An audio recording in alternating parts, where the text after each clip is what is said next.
दोस्तों वीडियो पसंद आए तो चैनल को लाइक और सब्सक्राइब करना ना भूले। तो चलो चलते हैं आज के वीडियो की तरफ। एक बार की बात है, किसी गांव में एक परिवार रहता था। उस परिवार में सोहन, उसकी पत्नी रीना तथा उनका इकलौता बेटा रोहन रहता था।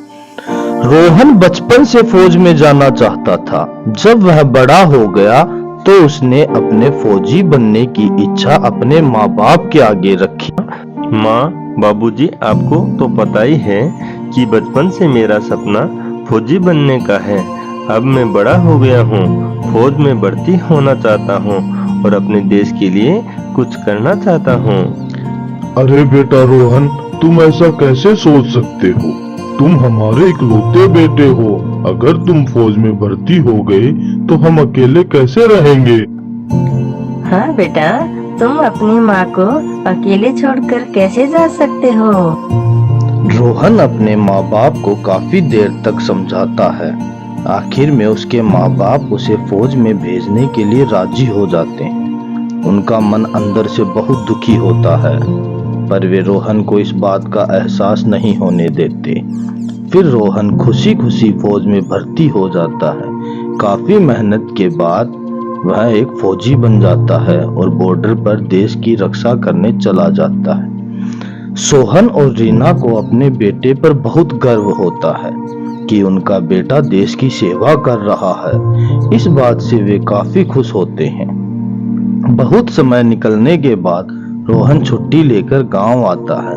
पूरा गांव रोहन का स्वागत करता है। मेरे बेटे, तू आ गया। हमें तेरी बहुत चिंता रहती थी, मगर तुझ पर गर्व भी है कि तू अपने देश की सेवा कर रहा है। रोहन अपने माँ बाप के साथ खुशी खुशी छुट्टियां बिताने लगता है। उन दिनों रोहन के लिए एक अच्छा रिश्ता आता है और रोहन की शादी तय हो जाती है।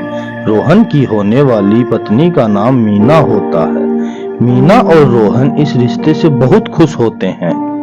जल्दी ही दोनों की शादी की तारीख तय हो जाती है, मगर शादी से एक हफ्ते पहले रोहन को वापस बुलाने के लिए हेडक्वार्टर से फोन आ जाता है।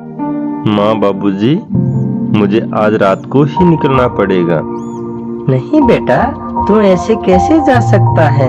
अगले हफ्ते तेरी शादी है। माँ, मेरी बटालियन जंग के लिए निकल चुकी है। फौजी होने के नाते इस देश के लिए मेरा फर्ज बनता है कि इस हालात में मैं अपने देश की रक्षा करूं। यही मेरा धर्म है। मुझे जाना पड़ेगा माँ। इतना कहकर रोहन जंग के लिए निकल जाता है। रोहन के माँ बाप और उसकी होने वाली पत्नी मीना बहुत चिंता करने लगते हैं। उधर रोहन बॉर्डर पर दुश्मनों से जंग लड़ रहा होता है। तभी दुश्मन की एक गोली रोहन के सिर में लगती है और वहीं रोहन की मौत हो जाती है। रोहन की अधूरी इच्छा भी उसके साथ ही खत्म हो जाती है। वह अपने माँ बाप के लिए एक नया घर बनाना चाहता था। यह सपना भी अधूरा रह जाता है। अपनी अधूरी इच्छाओं के कारण रोहन मरने के बाद भूत बन जाता है। साथी सैनिक रोहन के शव को उसके घर लेकर जाते हैं। रोहन के शव को देखकर उसके माँ बाप और मीना का रो रो कर बुरा हाल हो जाता है। उन्हें अपनी आंखों पर भरोसा नहीं होता कि रोहन अब इस दुनिया में नहीं रहा। उसकी माँ और मीना बहुत बुरी तरह रोने लगते हैं। बेटा, तुम हमें छोड़कर क्यों चले गए? गांव वालों को भी रोहन के मरने का बहुत दुख होता है और उन्हें गर्व भी होता है कि उसकी मौत देश की रक्षा करते हुए। रोहन का भूत वहीं पीछे खड़ा उनकी बातें सुन रहा होता है। रात होती है और सब लोग सो जाते हैं। फिर रोहन का भूत अपने माँ बाप के पास आकर खड़ा हो जाता है। वह देखता है कि घर की एक दीवार बारिश के कारण बहुत जर्जर हालात में है। यह दीवार तो कभी भी मेरे माँ बाबूजी पर गिर सकती है। मुझे कुछ ना कुछ करना होगा। रोहन का भूत उस दीवार के पास जाता है और अपने जादू से उस दीवार को ठीक कर देता है। फिर वह वहां से चला जाता है। जब सुबह रोहन के माँ बाप उठते हैं तो उस दीवार को देखकर आश्चर्य में पड़ जाते हैं कि ये दीवार रात भर में नई कैसे हो गई। उन्हें कुछ समझ में नहीं आता। ये बात पूरे गांव में फैल जाती है। फिर एक रात गांव में कुछ डाकू घुस आते हैं। गांव के लोग उन्हें देखकर बहुत घबरा जाते हैं। भागो भागो, गांव में डाकू घुस आए हैं, सब लोग जल्दी भागो। कहाँ भाग रहे हो? कोई फायदा नहीं भागने का, पकड़ो इन लोगों को, लूट लो सब कुछ। फिर वे एक बच्चे को उसकी माँ से छीनकर ले जाने लगते हैं। छोड़ दो मेरे बच्चे को, कहाँ ले जा रहे हो? उस औरत की पुकार सुनकर किसी को कोई नहीं आएगा तुम्हें बचाने, बुलाओ जिसे बुलाना है। मैं भी तो देखूं किसमें इतनी हिम्मत है जो इस बच्चे को ले जा सके। तभी उस फौजी का भूत वहां पर प्रकट हो जाता है। बहुत गुस्से में डाकुओं से बोलता है, मेरे होते हुए कोई भी इन गांव वालों की तरफ आंख उठाकर नहीं देख सकता। इस बच्चे को ले जाना तो बहुत दूर की बात है। ऐसा कहते हुए फौजी ने डाकुओं के सरदार की गर्दन पकड़कर ऊपर हवा में उठा दिया।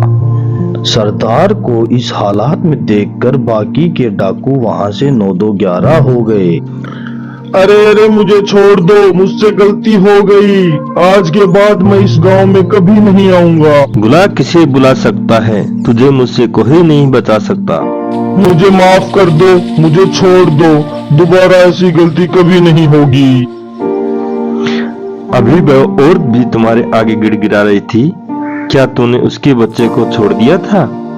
डर के मारे डाकू रोने लगा और बोला, मुझे पुलिस के हवाले कर दो, प्लीज मुझे माफ कर दो, मुझे मारना मत।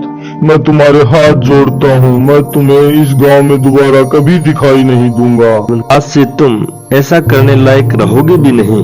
आज मैं तुम्हें तुम्हारे किए की सजा जरूर दूंगा। गांव से जो कुछ भी लूटा है वह सारा सामान यहीं छोड़ दो और आइंदा कभी इस गांव की सीमा में दिखना भी मत। आपका बहुत बहुत शुक्रिया फौजी भाई। मैं भूतों से बहुत डरती हूँ, हमेशा से ही भूतों को बुरा समझती थी, लेकिन आप बहुत अच्छे हो। आपने मेरे बच्चे की जान बचाई। मैं आपका यह एहसान कभी नहीं भूलूंगी। फौजी चाहे जिंदा हो या मरा हुआ, उसका काम है लोगों की रक्षा करना। मैं अपना फर्ज निभाया है। ऐसा कहते हुए फौजी का भूत वहां से गायब हो गया। यह बात पूरे गांव में फैल गई कि रोहन का भूत उनकी रक्षा करता है।